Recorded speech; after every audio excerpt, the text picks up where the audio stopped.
আবারও বিতর্কে সিভিক ভলেন্টিয়ারদের ভূমিকা। বিধানসভা নির্বাচনের আবহে বারাসাত জেলা শাসকের দপ্তর সংলগ্ন এলাকায় এক সিভিক ভলেন্টিয়ারকে পুলিশের উর্দি পরে ঘোরাফেরা করতে দেখা যায়, চাঞ্চল্য ছড়িয়েছে।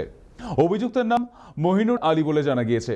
স্থানীয়দের অভিযোগ, শুধু পোশাক পরাই নয়, এই ব্যক্তির বিরুদ্ধে সাধারণ মানুষকে ধমকানো এবং চমকানোর মতো আচরণের অভিযোগও রয়েছে।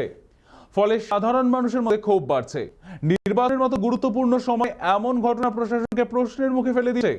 এই বিষয়ে বারাসাতের sub divisional police officer Bidyagarh Ajinkya অনন্তকে জানানো হলে তিনি বলেন, বিষয়টি তাদের নজরে এখন আসেনি, তবে অভিযোগের সত্যতা প্রমাণিত হলে উপযুক্ত ব্যবস্থা নেওয়া হবে বলে আশ্বাস দিয়েছেন তিনি।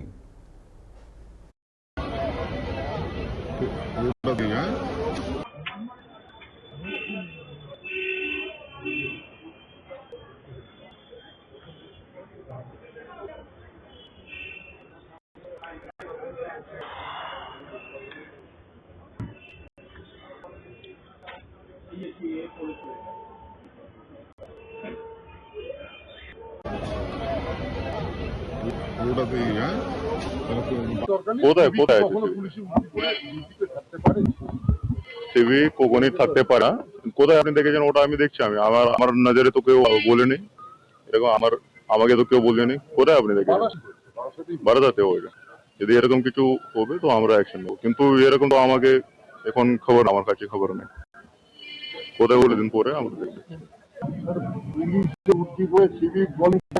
নতুন কিছু পঞ্চায়েত নির্বাচন থেকে আরম্ভ করে যে কথা সিভিকের উদ্দীপে গিয়ে তারা বিজেপি কর্মীদের অত্যাচার করছে, ভিডিও আছে।